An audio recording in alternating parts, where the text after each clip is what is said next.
Ufa, enfim a primeira vitória da temporada. Estamos engrenando, mas ainda falta muita coisa. Roda a vinheta e bora falar de Galo.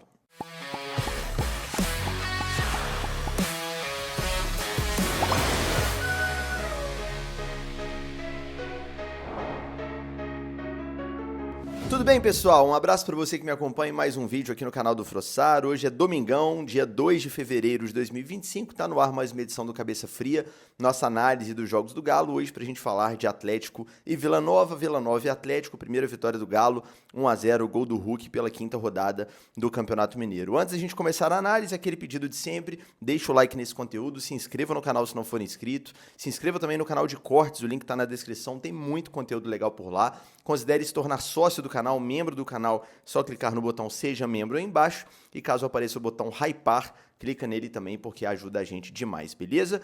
Vamos lá, antes da gente falar do jogo, eu queria falar rapidamente sobre o pronunciamento do Paulo Brax, sobre o caso Alisson, né? Rapidamente, assim, posicionamento perfeito e mais do que o que ele disse, o fato de ter dito, né? Resumidamente, para quem não sabe do que eu tô falando, o Atlético recebeu uma proposta do Leicester da Inglaterra. O Brax não quis falar qual clube que foi, mas foi o Leicester, né? Para vender o Alisson, o Atlético optou por não aceitar essa proposta. Os agentes do Alisson dizem que o Atlético nem respondeu. O Atlético, através do Paulo Brax, disse que o clube fez uma contraproposta ao Leicester, mas acabou não dando negócio. O Alisson fica, ou pelo menos pro Leicester ele não vai, isso é um fato, né? E aí os empresários do Alisson publicaram uma nota oficial criticando a postura do Atlético, dizendo que o clube não respondeu à proposta, dizendo que o Atlético não foi profissional nesse episódio, que não tem projeto esportivo para o Alisson, né? E que seria uma oportunidade única para eles transferir para a Premier League, maior liga do mundo, etc. E o Paulo Brax falou que para mim é óbvio, né? Mas que precisa ser dito. O óbvio também precisa ser dito. Eu inclusive tuitei um pouco antes do pronunciamento do Brax, algo muito próximo daquilo que ele disse. Eu falei, gente, o jogador é do Atlético. O Atlético vende quando quiser, se quiser e por quanto quiser. Né? Se você tem um carro, dane-se o valor de mercado, porque os caras falaram isso na nota. Porque foi uma proposta dentro dos valores de mercado. E daí? Se eu tenho um carro, ele pode até valer 20 mil lá na tabela FIP, mas se eu quiser vender ele por 100, eu sou apegado ao carro, não quero vender por 20, é meu direito, o carro é meu, ué. Aí agora alguém de fora, não, tem que vender por 20 sim, chegou uma proposta de 20, como é que você não vai vender? Uai, eu não vou vender porque eu não quero vender, ué. Então assim, nada a ver aquela nota dos agentes do Alisson, viajaram legal, o clube se posicionou de uma forma firme e da forma como tem que ser. Alguém falando de forma transparente, olha, o nosso posicionamento é esse, é a resposta que o Atlético tem para a nota oficial dos caras e é isso. Fosse um tempo atrás, certamente a resposta do Atlético seria através de outra nota oficial, né? Então os caras emitiam notinha por lá, a gente ia emitir notinha por aqui. Teve uma época que o Atlético era o clube Atlético Noteiro, né? Impressionante, tudo era nota oficial. Agora não, alguém para falar pelo clube, alguém que tem um cargo importante, né? Que sabe o que está acontecendo, para falar, olha, é isso, isso, isso e acabou. De forma reta, objetiva. Então, finalmente, né? Isso foi um grande avanço, talvez a principal vitória do sábado nem tenha sido a vitória contra o Vila, se bem que foi, porque foi muito importante, né, para o nosso Campeonato Mineiro, mas essa do Atlético finalmente ter alguém para botar a cara e defender os interesses do clube foi também uma ótima notícia, tá certíssimo. Eu também não venderia o Alisson por 13 milhões de euros, né? Eu ouvi, com pessoas que a gente conversa no futebol, que o Atlético, quando o Botafogo veio atrás do Alisson, chegou a dizer ao Botafogo que queria 20 milhões para liberar, 20 milhões de euros, ou seja, o Atlético, pelo que eu apurei, não tem interesse de vender o Alisson por menos que isso, ou por muito menos que isso, sem chance. Então, cara, tá certíssimo de não vender e tá mais certo ainda de falar o que o Brax falou. Olha, não é empresário que vai determinar quando e por quanto o jogador vai sair do Atlético. O Atlético não entendeu que era uma proposta vantajosa pro clube, não vendeu e acabou. Ele vai ficar e vai tomara ser muito útil na temporada porque é muito bom jogador, mas os empresários foram muito mal nessa. Vamos falar de futebol, né? A escalação do Galo foi a mesma do clássico contra o América na rodada anterior. Everson no gol, Natanael tendo sequência na lateral direita, aliás, para mim um dos melhores em campo, jogou muito. Lianco, aniversariante do dia, né, do sábado, evidentemente, e Alonso na zaga, Guilherme Arana na esquerda, Alan Franco com Gabriel Menino, jogou muito também o Menino, e Gustavo Scarpa, Rubens, Júnior Santos e Hulk. Essa foi a escalação do Galo para essa partida. Aquela espécie de 4-2-2-2 ali se repetiu, se bem que na verdade, quando o Atlético tem a bola, é mais um 3-5-2 do que um 4-2-2-2. Por quê? A linha de 4 defensiva, ela acontece quando o Atlético não tem a bola. Aí sim, forma-se a linha de 4 com a Arana de um lado e o Natanael do outro. Mas quando o Galo tem a bola, o Cuca já tem usado muito a saída com 3, que foi uma das marcas do trabalho do Milito no ano passado, né? é que em vários momentos as pessoas confundiam, né? Diziam que o Atlético joga com 3 zagueiros. Na verdade, não sempre, né? O Atlético muitas vezes jogava sem a bola com linha de 4 normal, igual tem sido com o Cuca, com o Milito já era assim, e para construir, iniciava a construção com 3 zagueiros, que às vezes eram 3 zagueiros mesmo, às vezes eram 2 zagueiros um lateral, enfim. E com o Cuca tem sido 2 zagueiros e um volante. O Alan Franco tem descido para fazer esse início da construção ofensiva ali, desde a zaga, ao lado de Lianco e Júnior Alonso. Então, é 3-5-2 por quê? Lianco, Franco e Alonso, né? O Franco entre os dois. O Menino já nesse meio campo, né? Como primeiro homem de meio, junto com os 2 caras interiores ali, Scarpa e Rubens, os 2 laterais bastante ofensivos, então Natanael de um lado e Arana do outro, por isso 5, né, os 3 no meio mais os 2, e Júnior Santos e Hulk na frente. Esse era mais ou menos o desenho tático do Atlético no início do jogo. Eu gosto desse esquema, tá? Acho interessante, e é um esquema que te dá muito volume ofensivo, porque desses 7 da frente, 5 mais 2, né, os 5 caras que vão jogar ali da intermediária para frente, mais os 2 atacantes, não tem ninguém ruim de bola, no sentido do trato mesmo com a bola. Os 2 laterais sabem jogar, o Nathanael tá me agradando muito, e o Arana dispensa apresentações, participa, né, da jogada do gol, enfim, é um cara que tem a sua qualidade, que a gente conhece muito bem. Os meias, o Gabriel Menino é muito bom jogador, então sabe associar, sabe pisar na área, sabe finalizar. O Rubens e o Scarpa também são, o Scarpa dispensa apresentações, né? O Rubens, talvez desses 3, seja o que tem menos qualidade com a bola no pé, vamos dizer assim, de fazer algo diferente, mas também sabe jogar de meia, é um cara que tem noção, bastante noção ofensiva também, e o Hulk e o Júnior Santos. Então você tem um time muito povoado no ataque. O Atlético de 2025 dificilmente vai ser aquele time que você vê que a bola caiu lá na frente, tem só o centroavante e mais um cara lá contra 6 do time adversário. O Atlético vai chegar ao ataque com muita gente. É claro que o fato de jogar contra o Vila Nova, com todo respeito, facilita. É um time tecnicamente muito inferior ao Galo, mas o esquema, a ideia de jogo, ela é bastante ofensiva, apesar, né, dessa linha com 3 para iniciar a jogada. Isso é a prova que 3 zagueiros, mesmo se fossem 3 zagueiros mesmo, tá? Se no lugar do Franco fosse outro zagueiro, ainda assim não significaria que era um time defensivo. Nem sempre 3 zagueiros é um time defensivo, muito pelo contrário, nesse caso, com os 2 laterais que apoiam muito, é uma formação extremamente ofensiva. Se o esquema é muito bom, se chega com muita gente na frente, se os caras sabem jogar, por que não tem feito mais gols, né? Porque claramente falta um encaixe melhor ofensivo desses caras. Desses 7, vamos dizer assim, a construção com 3, beleza. Mas do Menino pra frente, falta entender melhor, os caras entenderem melhor a ocupação de espaços, quem vai atacar qual espaço. Muitas vezes você ainda vê o time do Atlético meio bagunçado, no sentido de muita gente no mesmo setor do campo. Então falta esse entrosamento melhor. Olha, quando um atacante baixar, o outro vai fazer tal movimento. A triangulação é essa aqui. É esse lateral com esse meia, com esse atacante. Esse volante vai ocupar esse espaço. Falta claramente ainda essa noção melhor ofensiva do time do Atlético, o encaixe, até porque é um modelo de proposta de jogo muito diferente do que era com o Gabriel Milito, né? Mudou bastante do Milito para o Cuca, e para ser sincero, essa compreensão tá até rápida. Algumas coisas eu tô gostando de ver que os caras estão assimilando rápido, especialmente coisas sem bola, assim. O fato dos volantes fazerem a cobertura dos laterais, que os 2 são muito ofensivos, eu acho que está funcionando muito bem. O perde-pressiona, que é uma base do jogo do Cuca, está funcionando muito bem, né? Esse jogo do Cuca, da forma como ele gosta, você precisa de um pressiona muito bonitinho, que é o quê? Perdeu a bola, seu time tem que rapidamente marcar ou ir atrás do cara que é o portador da bola no time adversário para recuperar essa posse, de preferência com vantagem numérica, né? Então alguém do outro time tem a bola no setor intermediário, roubou essa bola, tem que chegar rápido, 2, 3 caras nesse cara para não deixar ele jogar, não deixar ele pensar, até porque futebol é cobertor curto, né? Tudo que você ganha de um lado você perde do outro. O fato de você ter um time muito ofensivo, como eu expliquei, esse 3 armando, né? 3 iniciando a condução da bola, iniciando a construção ofensiva, e 7 caras que vão agredir, tem o ônus também, que é o fato de você ter muita gente pra frente, né? Então, se você perde a bola e não consegue recuperar, seu time tá exposto. Seu time não tá tão montadinho assim para defender, até porque os seus 2 laterais avançam, seu segundo volante pisa na área, que é o Menino, seus meias são meias ofensivos. Então, não deixar o time adversário ter tempo para pensar e espaço para pensar, principalmente, especialmente no setor intermediário, quando você perde a bola, é essencial, e isso está funcionando.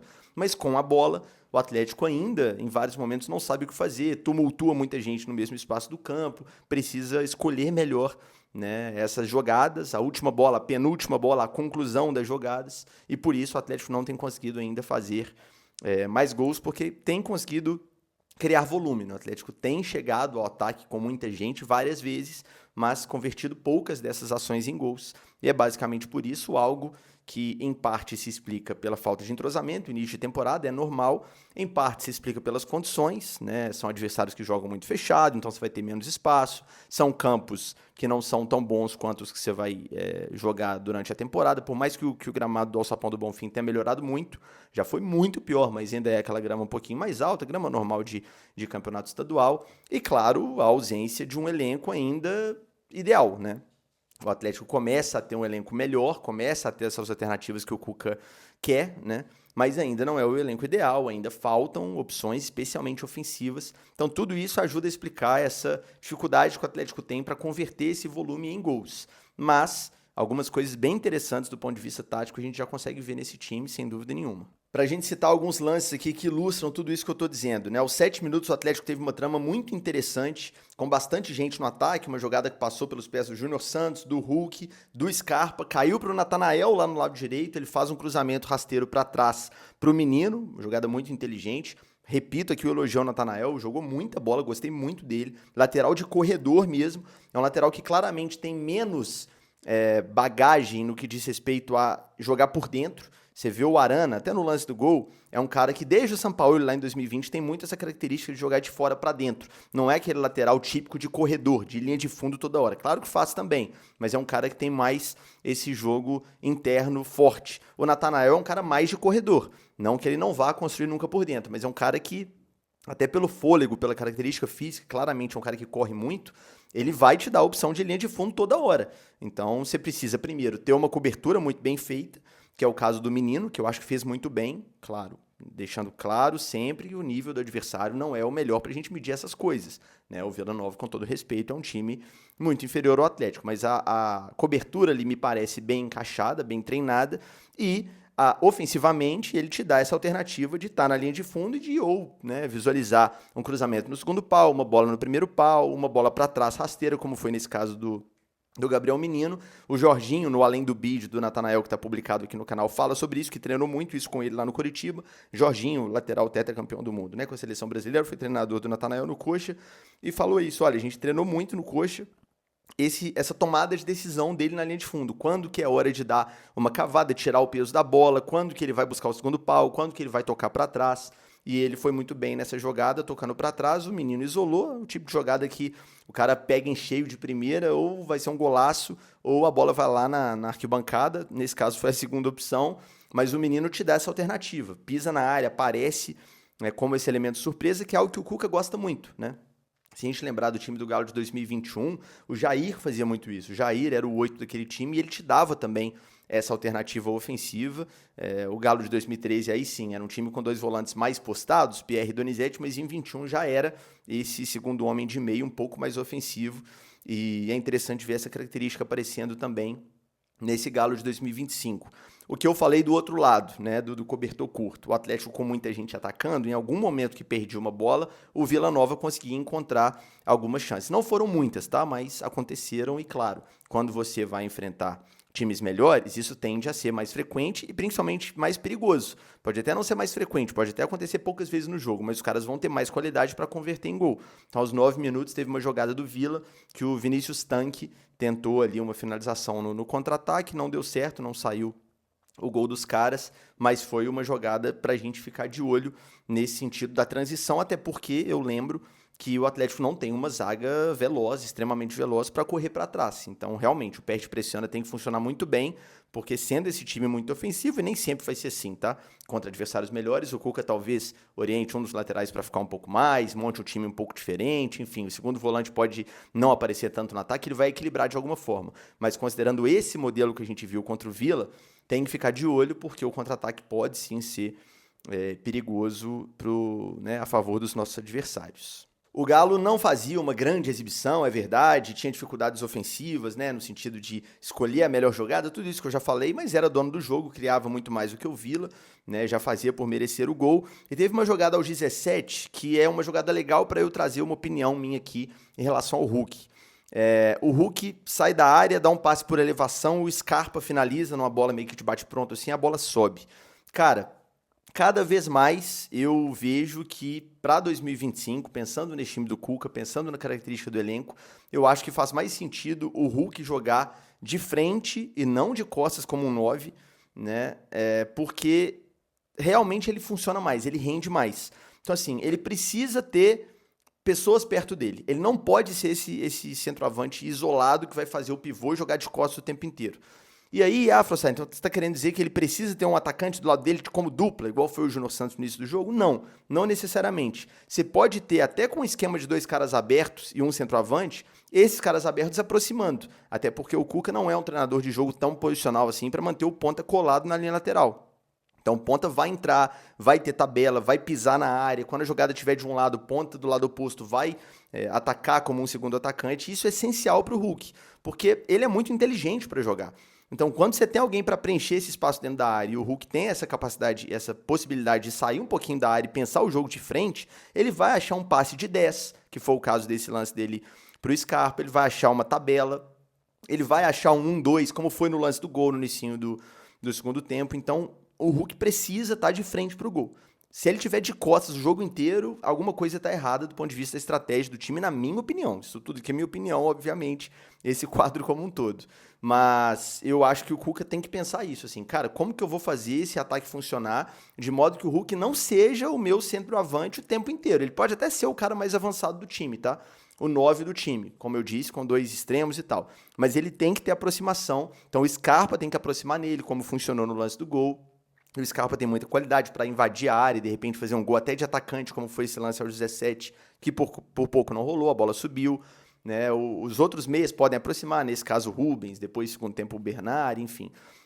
Quando tem um centroavante junto com o Hulk, aí melhor ainda, porque o Hulk já joga mesmo sem ser esse cara mais avançado e esse cara vai dar essa opção para ele do pivô. Né? Quando você tem os pontas, esses caras têm que entrar na área. O Hulk não pode ser o seu centroavante isoladão, porque se for, você vai perder grande parte da qualidade que ele tem. Aos 29, teve aquela jogada muito boa do Rubens pela esquerda, excelente, que ele vai na força física ali, carrega a bola em cima da linha lateral, evita a saída na linha de fundo também. Um lance que, assim, 90% dos jogadores não chegariam, ele chegou, rola para trás inteligentemente, o Hulk chuta bloqueado. Na segunda bola, o Scarpa chuta e o goleiro do Vila faz uma boa defesa, ótima chegada do Galo, quase o primeiro gol saiu ali. E depois disso, o Vila tem um intervalinho ali de 10 minutos que melhora um pouquinho no jogo. O Atlético dá uma ligeira distraída, né? Perde um pouquinho de foco. O Scarpa erra um passe que gera uma boa chance para os caras têm uma ou outra transição ali, o Everson aparece aqui e ali, mas nada também absurdo, né? Que o Vila mandou no jogo, mas teve um momento sim que o Atlético deu uma distraída, e aos 45 o Menino mais uma vez aparece na entradinha da área, numa bola, né, que vem da direita, acho que o Natanael ajeita para ele, e ele finaliza e a bola passa perto, né? O Menino, cara, é um cara que a gente também precisa elogiar muito, também fez uma partidaça, gostei muito, é um ótimo segundo volante, o Menino é um ótimo camisa 8, preenche muito bem os espaços, sabe marcar, é inteligentíssimo para fazer essa cobertura do lateral, né? Então, peraí, o meu lateral tá indo, o time dos caras, né, pode levar algum perigo nessa transição, deixa eu ficar de olho nessa cobertura aqui pelo lado do campo. Então tem esse balanço defensivo muito interessante e te dá uma opção de finalização a média distância. Se a gente for olhar esses jogos do Atlético que o Menino foi titular, né, esses últimos, enfim, você vai lembrar aí tranquilamente algumas finalizações dele levando algum perigo. Se não fez o gol ainda, e de fato ainda não aconteceu, mas certamente vai acontecer em algum momento um gol do Menino aí da entrada da área. Acho que não vai demorar, porque toda hora ele tá pisando, tá dando alternativa e tá finalizando com perigo. Uma hora a bola vai entrar. Então, assim, 8 titular para a temporada a gente tem, tá? Pensando em elenco, eu acho que falta os 5 ainda, pensando num time ideal, né? E tô curioso um pouco para entender por que o Cuca tem escolhido o Franco nessa função. Porque para jogar ali, de cabeça de área e fazendo essa opção também de saída com 3, né, esse volante descendo para jogar entre os zagueiros, eu particularmente prefiro o Vera. Dos volantes hoje do Atlético, dos camisas 5 do elenco, para mim quem mais faz essa função, ou quem melhor faz, né, essa função que o Franco está fazendo é o Vera. Então, aparentemente o Cuca quer alguém para essa posição, não à toa o Galo tentou o Gregory do Botafogo, mas por enquanto ele está usando o Franco ali, já foi o segundo jogo seguido que o Franco foi esse primeiro homem, mas o 8 titular a gente tem. O menino é muito bom e tenho certeza que vai fazer uma ótima temporada. Um primeiro tempo, no máximo, razoável, assim. Frossá, mas você acabou de falar que o Galo foi muito melhor, criou muito mais, mas é obrigação do Galo criar muito mais e ser muito melhor que o Vila, com todo o respeito do mundo.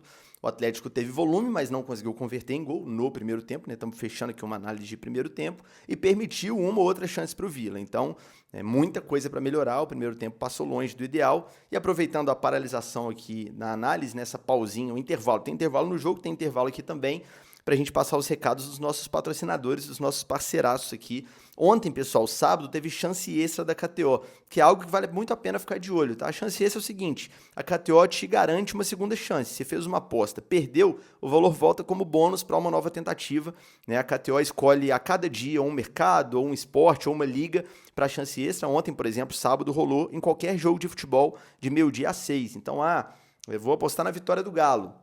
Entraria se você fizesse isso, mas se desse ruim, o valor que você colocou voltaria como bônus para uma nova tentativa, esse valor que volta limitado a R$50, no máximo R$50. A KTO tem muitas outras promoções super legais, uma parceiraça do canal, o QR Code está na sua tela. Aposte com responsabilidade sempre, a aposta esportiva é para brincar, para usar aquele dinheiro que está sobrando, nunca o que está faltando, e lembrando que é proibido para menores de 18 anos. KTO, conheça as probabilidades e vem para a melhor casa de apostas do Brasil.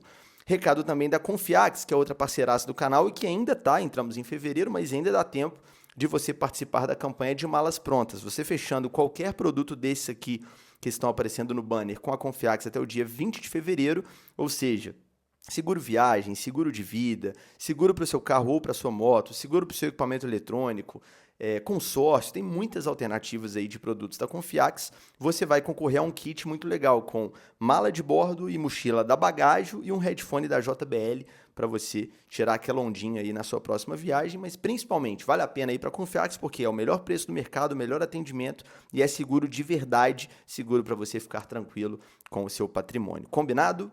O Galo volta para o segundo tempo com o mesmo time e logo no primeiro minuto faz um gol que tem muito das coisas que eu já falei nessa análise aqui. Arana construindo por dentro, de fora para dentro, acha o passe, né, para o meio e ali aquele entrosamento ali entre Hulk e Scarpa que eu acho, se fosse para eu deixar um palpite, seria esse. Eu acho que esse ano a gente vai ver muito mais esse tipo de gol, assistência de um e gol do outro, do que na última temporada, né? O Scarpa na última temporada estava muito distante do gol. A ideia inicial do Milito era ele como um ponta pela direita, o tempo inteiro entrando. Ele até fez muitos gols no início da passagem do Milito, pisando na área, finalizando, aquele início ali, aquela fase de grupos da Libertadores, a gente usou e abusou disso, mas depois o Atlético perdeu esse equilíbrio, o Scarpa foi só indo para trás. Em dado momento da temporada ele parecia mais um lateral do que um ponta, em vários momentos, na verdade.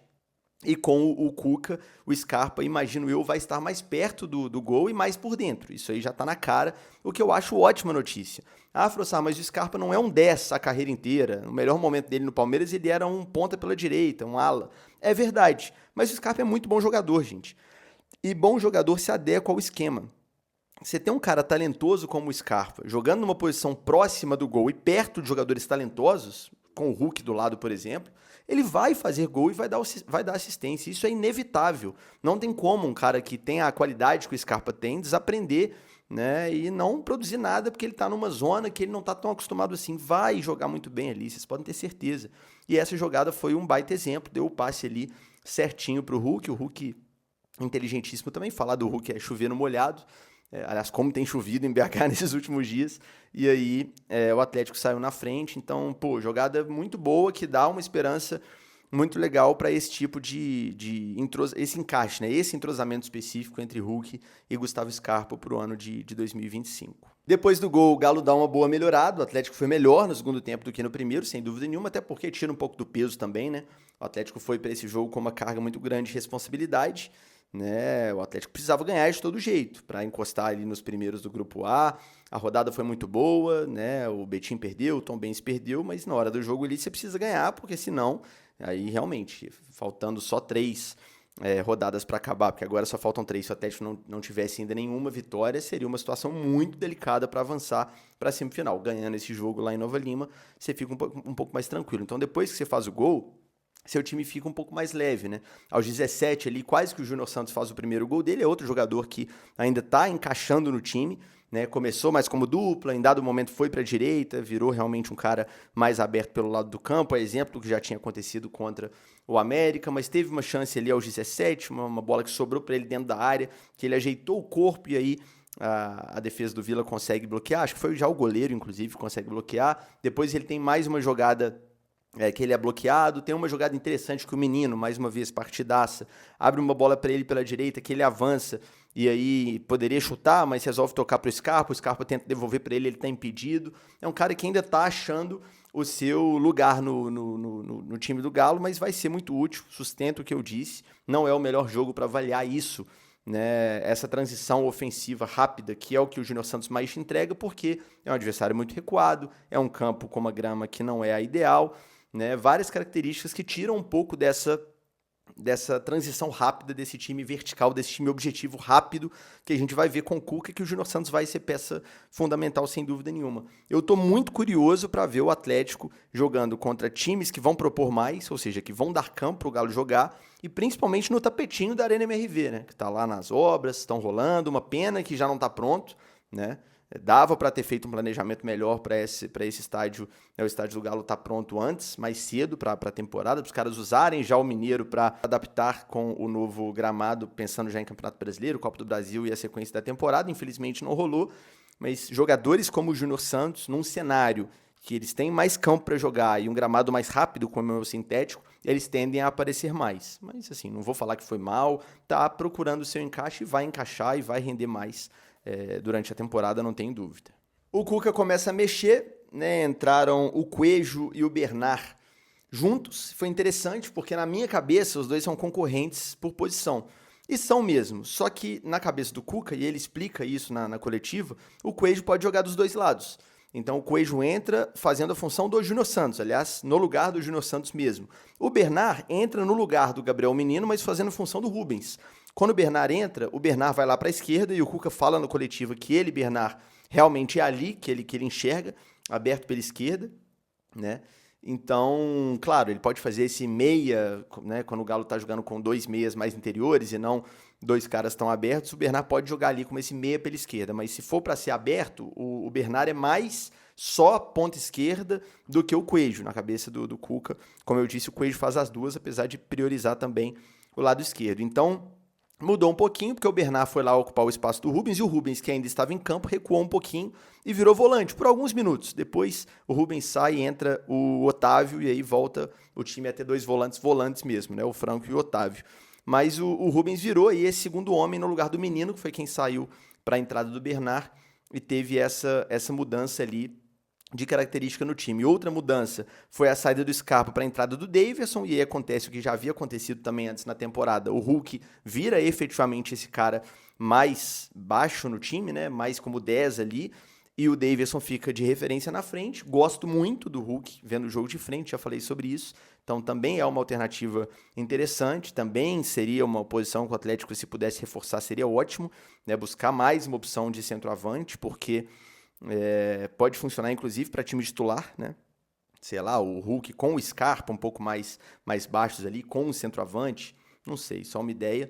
Mas assim, variações táticas interessantes, e o time entendendo o que fazer nessas variações. Como eu disse, muito a melhorar, muito a encaixar, mas foram mudanças interessantes, e o Cuca dando minutagem também para esses caras, o que é muito importante. Teve uma bola também alçada na área que o Lianco tenta a conclusão, a defesa do Vila consegue cortar e o Coelho depois é bloqueado nessa segunda bola.